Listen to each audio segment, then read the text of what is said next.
Dios te bendiga, Dios te guarde, la paz del Señor sea contigo cada día y que cada una de las cosas que tú emprendas en este día y en los días por venir sean de provecho de acuerdo a la voluntad del Eterno en tu vida.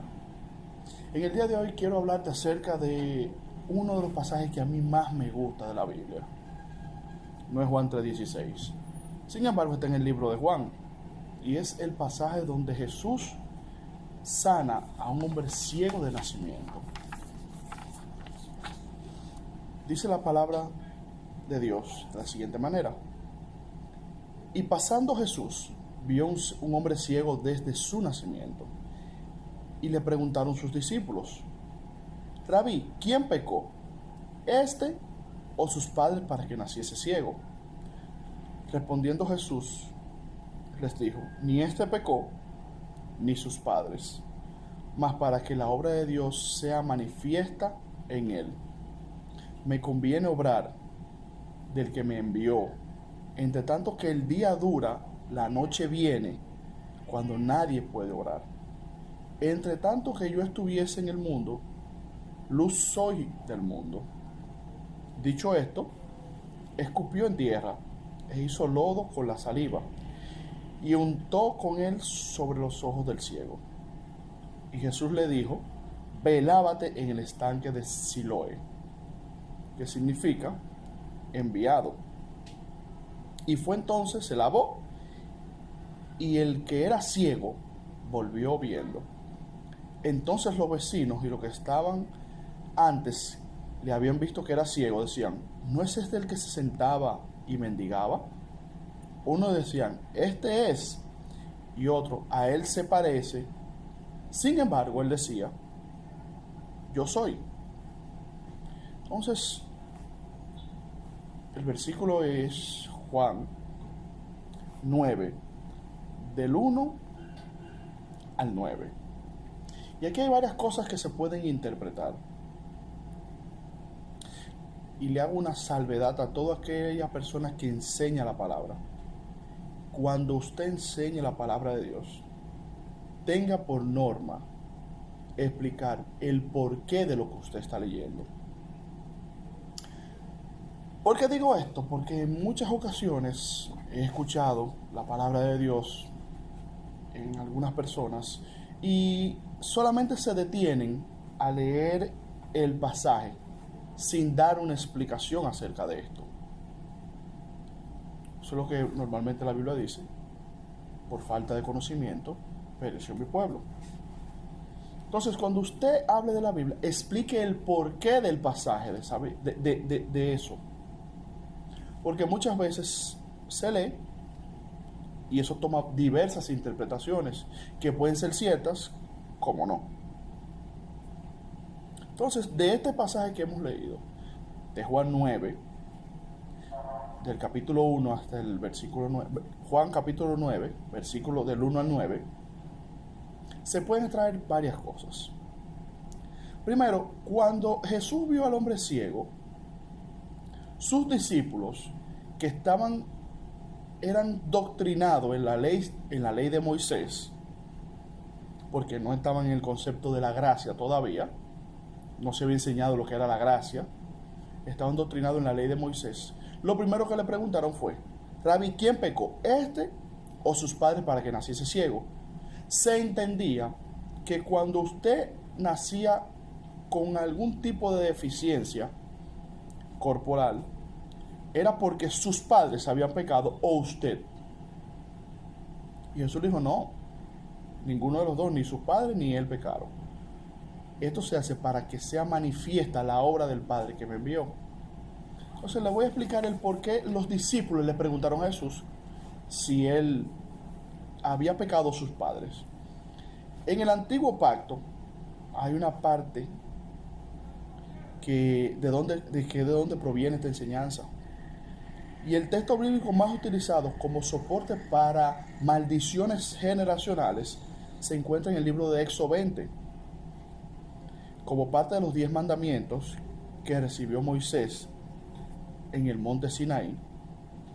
Dice: no le adorarás ni lo servirás, porque yo, el Señor tu Dios, soy Dios celoso, que castigo la iniquidad de los padres sobre los hijos, hasta la tercera y cuarta generación de los que me aborrecen. Éxodo 20, versículo 5. Sin embargo, la misma advertencia se repite luego en Deuteronomio 5, del 1 al 11. Entonces, los discípulos que andaban con Jesús, quienes estaban doctrinados, quienes habían sido enseñados por lo que se escribió en el antiguo pacto, le preguntaron, ¿este fue el que pecó o sus padres pecaron? De acuerdo a lo que dice en Éxodo 20. Jesús dijo, no, esto se hizo, este nació ciego, para que la gloria del Padre sea vista en él. Entonces Jesús siempre estuvo por encima del momento en el que él anduvo en esta tierra. Jesús enseñaba lo que era la gracia. O sea, es decir, este hombre que estaba ciego no había encontrado gracia ni siquiera en los sacerdotes del templo. Entonces, es posible que haya hecho muchísimas ofrendas para tratar de quitarse ese pecado, que todo el que estaba alrededor de él entendía que había sido sus padres o él que había pecado, para que le aconteciera esto. Esto es lo que se conoce como el concepto de maldiciones generacionales, que no son más que consecuencias de pecado de nuestros padres, que por lo tanto hemos heredado. Es decir, que es posible todo aquel que no esté cubierto con la sangre de Cristo puede pasar por aquí, de que cosas que hicieron nuestros padres sean repetidas en nuestro carácter, en nuestro día a día, en nuestro caminar diario. Entonces, muchas veces usted encuentra personas que si su papá le daba golpe a su mamá, ellos también lo van a hacer, porque es un método aprendido, eso fue lo que vieron en su casa, lo repiten. Si su papá era alcohólico, ellos tienen cierta afinidad con el alcoholismo. Ojo, estoy hablando para aquellos que todavía no han sido salvos por la gracia de nuestro Señor Jesucristo. Porque la Biblia dice que cuando tú vienes a Él, nueva criatura eres. Las cosas viejas pasaron, he aquí todas son hechas nuevas. Y usted me dirá, bueno, pero yo conozco un grupo de evangélicos que actúan igual que sus padres y hacen lo mismo que sus padres. Es posible, porque aquí, en el pueblo de Dios, hay muchas personas que están en el pueblo, pero no pertenecen al pueblo. Como anteriormente dije, hay un grupo de personas que son hijos de Dios y otros son amigos de Cristo, que hacen la voluntad de Dios y de lo que Cristo dejó dicho aquí en la tierra. Hay otros que están en el pueblo de Dios que no hacen ninguno de los dos. Y para eso, Dios tiene, cuando se acerque el juicio final, Dios le dirá, apartado de mí, hacedores de maldad. Entonces, siguiendo con esto de Juan 9, fíjense que Jesús dice, mientras yo esté en el mundo, luz soy del mundo. Eso fue lo que Él nos dejó escrito a nosotros. Mientras usted esté aquí, sea luz para otro. Enseñe a otro. Haga el bien. No se quede como parte de la oscuridad. Y fíjense que en el versículo 9 dice, unos decían, este es, y otros decían, se parece a él. Sin embargo, decía, soy yo. Y eso muchas veces te va a pasar a ti. Gente, decir, pero ese era fulano, el tipo, el que bebía, el que le daba golpe, el que metía droga, esto, lo otro. Y yo decía, no, lo que pasa es como que se parece a él. Yo no estoy seguro, pero como que se parece a él. Sin embargo, él dijo, soy yo. Y muchas veces nosotros actuamos como este tipo de ciego. Y los que están a nuestro alrededor nos ven como este tipo de ciego. Es él, era el ciego, ese era el ciego. Gente que no va a entender que cuando tú entraste a los caminos de Dios, ya tú eres otra cosa. Gente que te va a ver, que te va a seguir juzgando por lo que tú fuiste. Eso ya pasó, eso quedó en el pasado. La propia palabra del Señor dice que si tus pecados fueran como el rojo carmesí, Dios lo volverá como la blanca nieve. Entonces, si esos pecados que habían con anterioridad de tus padres, maldiciones generacionales, tú te acercas a nuestro sumo sacerdote, que es Cristo, que fue hombre, y que cada uno, que fue tentado en cada uno de los que tú en este momento estás siendo tentado. Entiéndase, todo. Pecado en todos.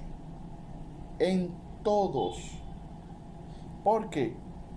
Porque nos podemos acercar a Él. Él fue quien nos abrió el camino. Su sangre derramada en el madero nos abrió el camino para que pudiéramos llegar hacia donde el Padre.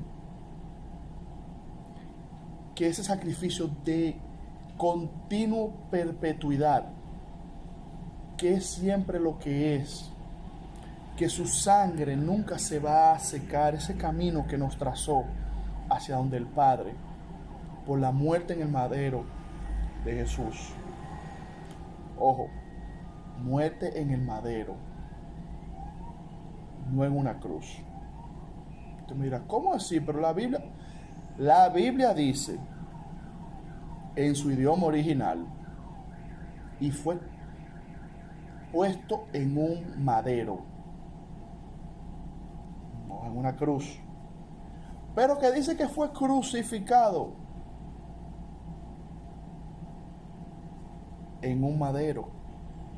La cruz es una acepción que los católicos le dieron cuando se tradujo la Biblia. El lenguaje romano influyó mucho. Entonces, por eso es que usted ve que los cristianos y evangélicos van a misa los domingos. Pregúntale a un evangélico, un cristiano, ¿por qué tú vas a misa los domingos? ¿Por qué tú vas a donde a tu iglesia los domingos? No, porque es el primer día de la semana. Sí. Si el sábado es el día santo, el primer día de la semana es el domingo. Entonces nosotros no vamos a un culto. Nosotros vamos a celebrar fiesta al Eterno.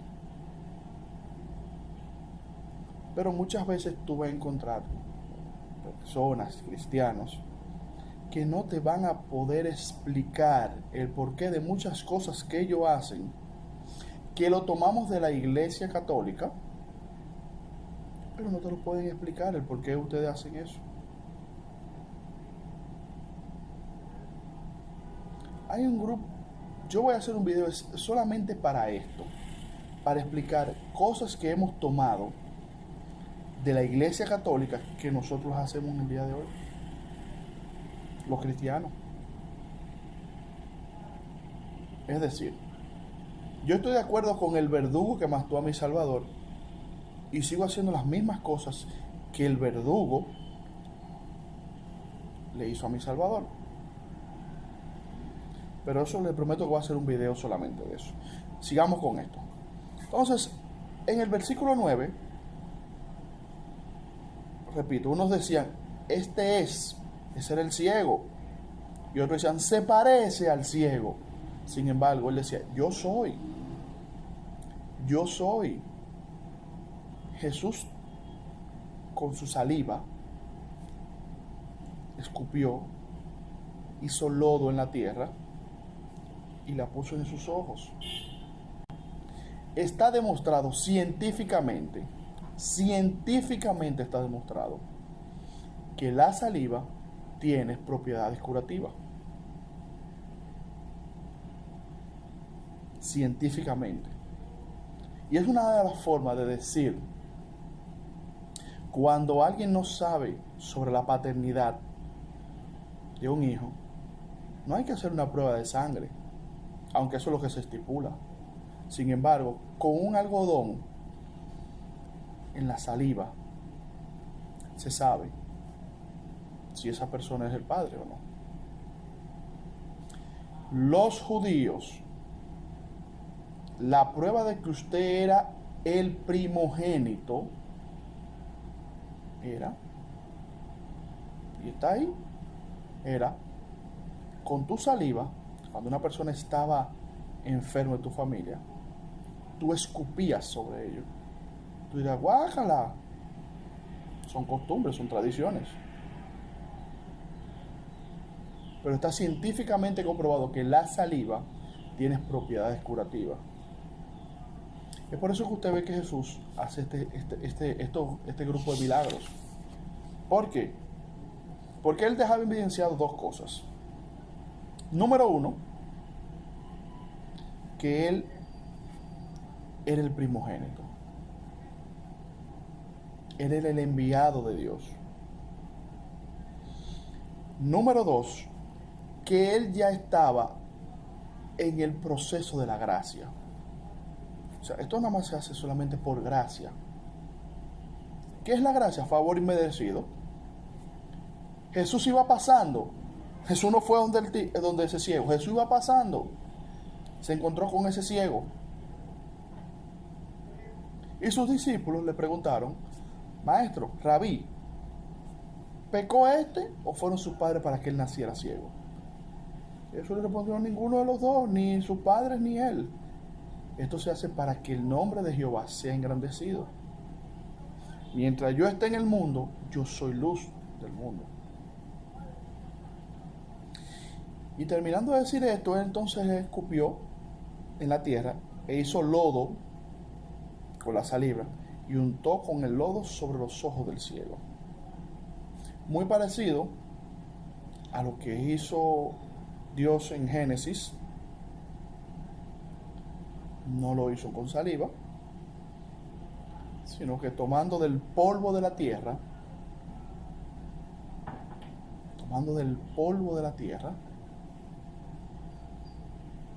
hizo al hombre.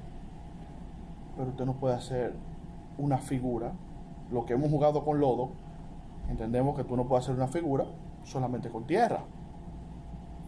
Si tú haces una figura de tierra, lo haces en el piso y esa figura no sale de ahí. Es decir, que Dios tuvo que hacerlo con agua, una representación del Espíritu Santo. Y tomó Dios del polvo de la tierra. ¿Cuántos tipos de polvo hay? No solamente existe el polvo de la tierra, es el que usted conoce. Sin embargo, existe diferentes tipos de polvo.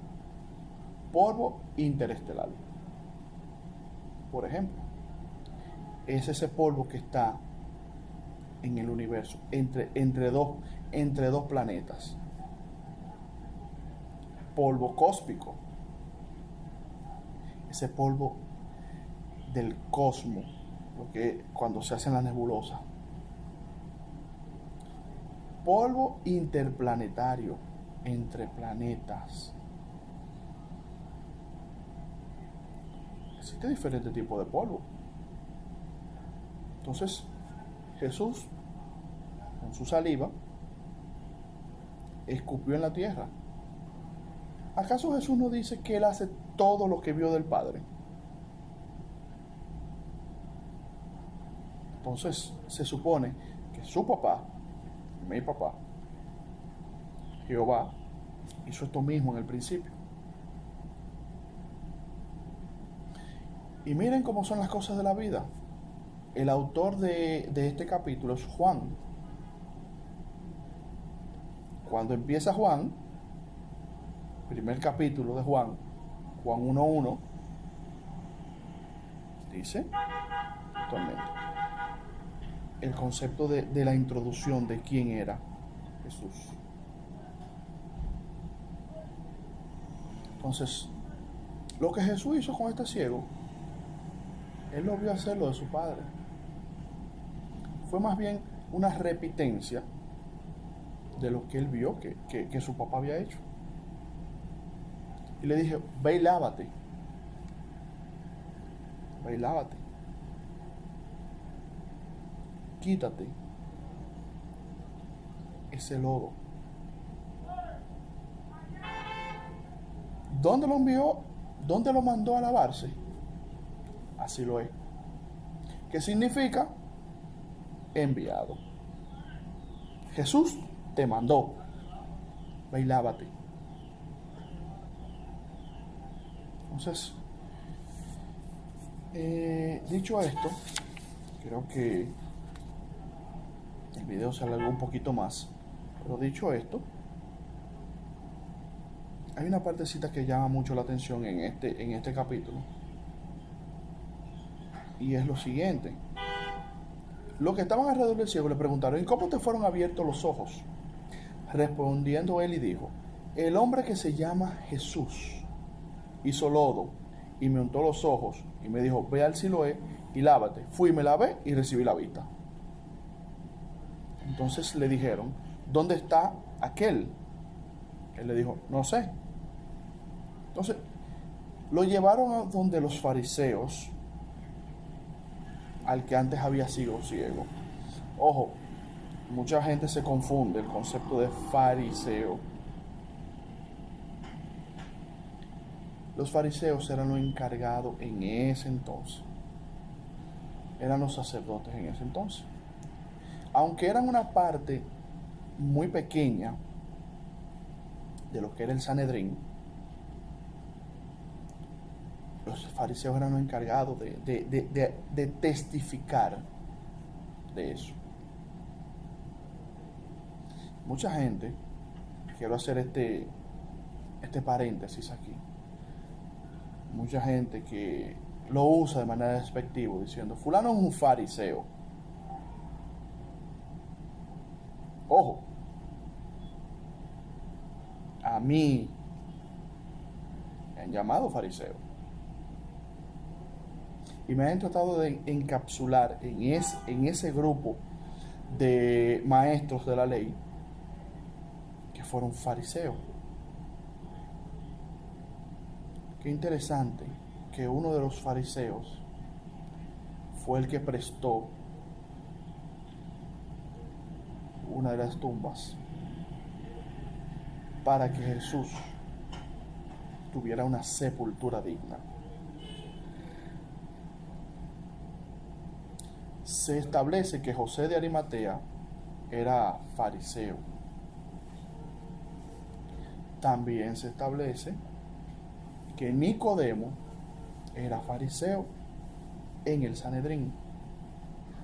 Es decir, que tenga cuenta muchas veces cuando usted dice algo y usted no sabe lo que está diciendo, o si usted lo está diciendo por repitencia de otra persona que usted lo escuchó. Porque de eso andamos en este mundo, repitiendo cosas que ni siquiera sabemos lo que significan. Entonces, cuando usted vaya a usar un concepto, sepa lo que usted va a usar.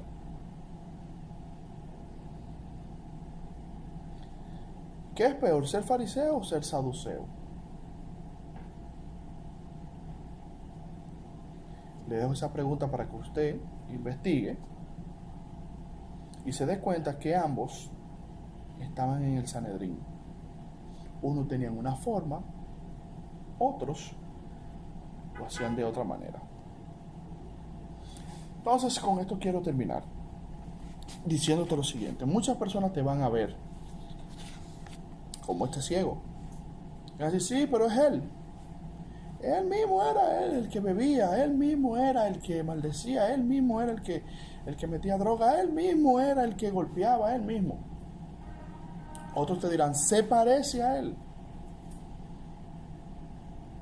Sin embargo, tú debes estar seguro de quién tú eres. Yo soy. Así como Jehová lo dijo en el monte, cuando Moisés le preguntó, mira, y yo voy a ir donde el faraón, pero cuando él me pregunte quién me mandó, dile que te envío el yo soy.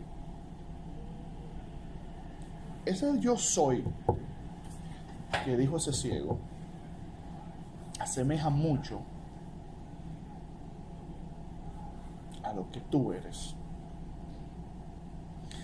Que te vas a encontrar con mucha gente que te van a señalar. Sí, imagínate. Si Jesús, que era el árbol verde, le hicieron todo eso, ¿qué más nosotros que somos las ramas injertadas en ese árbol? Porque ojo, nosotros pertenecemos al pueblo de Dios, sí. Sin embargo, si yo le hiciera la pregunta, ¿a qué rama del pueblo de Dios tú perteneces? ¿A los judíos? ¿A Judá o a Israel? Esa es otra pregunta que te dejo. ¿Qué somos? ¿Judíos o israelitas? ¿A qué casa pertenecemos? ¿A la tribu de Judá o a la tribu de Israel? Somos parte del pueblo de Dios. Sin embargo, no todos pertenecemos a la tribu de Judá. Judá fue la que regresó al pacto. Israel, que somos tú y yo, somos los que estamos dispersos por el mundo. Por ejemplo, la palabra de hijo pródigo, son dos hermanos, uno que le dice, mira, yo necesito mi dinero, me quiero ir, y otro que se queda. Judá fue el que se quedó. Nosotros estamos en ese hijo pródigo. Y usted dirá, no, pero ¿qué terminó comiendo el hijo pródigo? Algarrobos o algarrobo. Y dijo, óyeme, en la casa de mi padre hasta los jornaleros comen bien y yo estoy comiendo aquí algarrobo. Iré donde mi padre.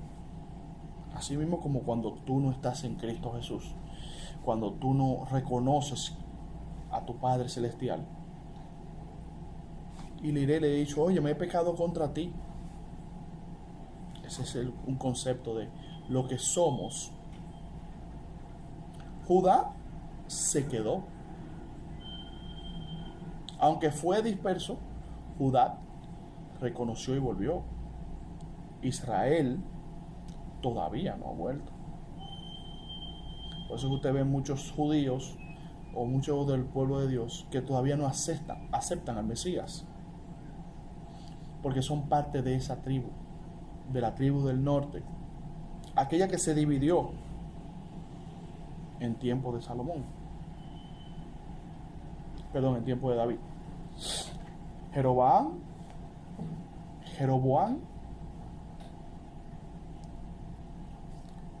el profeta tomó en sus manos una tela y la partió. Le dio a uno 10 pedazos y a otro le dio 2 pedazos. Las 12 tribus. ¿Usted no ha visto sospechoso, para decirlo de alguna manera, de que hay una parte que habla de 2 testigos? Judá e Israel. Ya le hablé del hijo pródigo, la parábola del hijo pródigo, la parábola de las vírgenes, y un poco más hacia atrás, en el principio, Adán y Eva. Todo está conectado desde Génesis hasta Apocalipsis. Todo. Entonces, terminando con este capítulo de Juan 9, del ciego.